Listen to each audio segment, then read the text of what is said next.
쉽게 얘기하면 멀리 있는 사물을 내가 좀 시각적으로 끌어들여서 좀 더 크게 보여주고자 하는 렌즈라고 보시면 돼요. 그래서 그 세부적으로 좀 들어가면은 아까 말대로 단렌즈가 있습니다. 지금 50mm 단렌즈, 줌렌즈 여러 가지가 있는데, 자 이게 지금 50mm 표준이에요. 말씀대로 광각 단렌즈도 있고 여러 가지 단렌즈가 쭉 있는데, 자 단렌즈에 대한 장점이 뭐가 있을까요? 단렌즈의 장점. F값이. 그렇죠. 렌즈의 밝기가 상당히 밝습니다. 밝다 보니까 아까 내가 표현하고자 하는 아웃포커스 사진에 상당히 좀 많이 메리트가 있는 거죠. 단점은 뭐가 있을까요? 단점. 초점거리가 좀. 네, 초점거리가 조절이 안 돼요. 그래서 어떠한 하나의 사물을 촬영할 때는 상관이 없습니다. 내가 그냥 그 사물만 표현하면 잘 되니까. 하지만 제가 이분을 이제 모델을 가칭하고 촬영을 했어요. 이 거리에서 촬영이 잘 됐습니다. 하지만 이분뿐으로서 해서 가족 단위로 촬영을 하려고 해요. 제가 인원수가 늘어나겠죠. 그럼 내가 기존 이 거리에서 화각에서 벗어나다 보니까 당연히 촬영자가 뒤로 움직여야 된다는 거죠.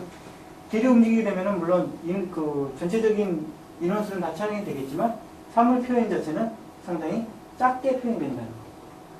그래서 단렌즈로 촬영할 경우에는 아까 같이 좀 더 극대화된 사진, 아웃포커스에 대한 사진을 원할 때는 단렌즈가 상당히 좋은 느낌을 얻을 수는 있지만 전체적인 사물 쪽이 아닌 이런 가족 사진이라든지 그런 거 촬영할 때는 약간 피해되는 렌즈라고 보시면 돼요. 물론 그런 사진을 촬영할 때는 또 렌즈의 미리수가 또 차이가 있을 겁니다. 아까 같이 그 단렌즈라고 해서 딱 50mm 표준 50mm 렌즈가 단렌즈 딱 한 가지만 나오는 게 아니라 미리수별로 단렌즈가 구성되어 있기 때문에, 근데 만약에 그 가격 자체가 내가 모든 렌즈를 갖고 있다면 문제되지 않겠지만 어떠한 한 컷을 위해서 렌즈를 구매하기 위한 너무 어려우다 보니까 그런 부분에 이제 귀속돼서 촬영이 된다고 보시면 돼요. 자, 망원 줌렌즈. 보통 우리가 카메라에 모든 장착된 렌즈가 다 관광렌즈, 줌렌즈 거예요. 줌렌즈인데 그 줌렌즈에서도 뭐 광각 줌렌즈가 있고 광각 표준 줌, 망원 렌즈 이 세 가지가 다 혼합되어 있는 렌즈가 있고, 여러분들이 갖고 있는 렌즈에 대해서 어떤 렌즈를 제가 갖고 있는지 모르기 때문에 가장 보편적으로 갖고 있는 렌즈가 광각도 되시고 표준도 되시고 줌 기능 되시는 망원 렌즈 되는 렌즈 갖고 계신 분이라면 상당히 좋은 메리트의 렌즈라고 보시면 돼요. 근데 이제 망원 렌즈로도 이제 표현하실 때 주의할 점이 있는데, 자, 이 사진도 망원 렌즈로 좀 멀리 있는 사물을 제가 끌어들여서 촬영된 사진이에요. 보시면 알겠지만, 근데 이렇게 인물들이 이렇게 붙게끔 나열되어 있지는 않았을 겁니다. 그죠? 약간의 거리 유격을 갖다 주고 서 있었을 텐데 너무 망원 렌즈로 극단적으로 당겨서 촬영하다 보니까 이와 같이 인물들이 붙어서 나온다는 거죠. 여러분들이 이 사진을 갖다가 보고 중요하게 체크해야 될 부분이 좀 전에 말씀드린 제품 사진 촬영할 때, 사물이 이제 메인 컷이 내가 렌즈를 촬영하려고 해요. 렌즈가 있습니다. 이렇게 세팅이 되어 있어요. 하나의 제품만 촬영할 때는 문제되지 않습니다. 하지만 이 렌즈가 있고 이 렌즈면에 내가 여러 가지 제품들을 약간 디스플레이 형식으로 해서 뭐 필터도 있고 케이스 앞에 캡도 있고 해서 여러 가지 그 제품들을 놓고 촬영했을 때 망원 렌즈를 극단적으로 저렇게 당기게 되면은 내가 이 제품 구성했을 때 약간 디스플레이 해놨지만 그 해놓은 결과가 무의미해진다는 거예요. 붙어서 나온다는 얘기예요. 그럼 붙어서 나오면 내가 좀 잘하고 잘 예쁘장하게 하는 디스플레이가 무너지기 때문에 오히려 그거는 피해야 될 요소라는 거죠.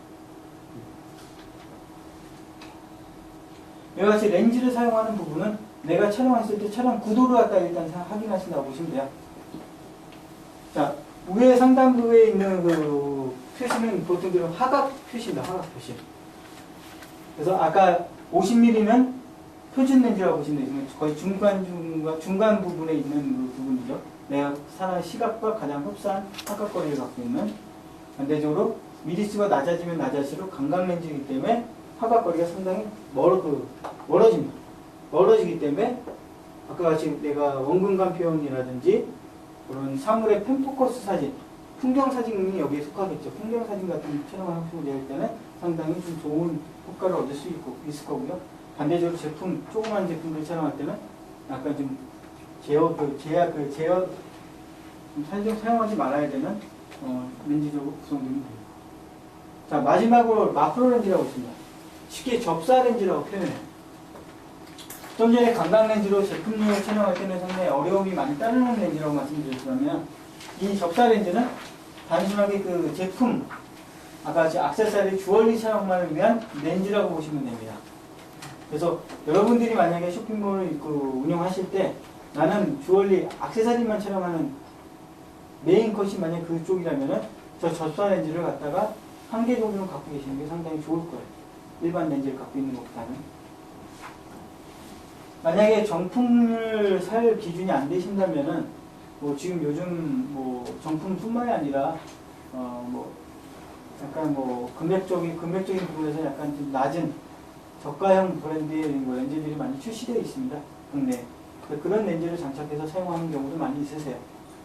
가격 대비 좀 저렴하다 보니까 어차피 내가 그런 부분을 위해서 메인이 주얼리라면 메인을 살려야 되는 차량이다 보니까 그런 부분을 인지하고 촬영하시면 좀 도움이 되실 거예요.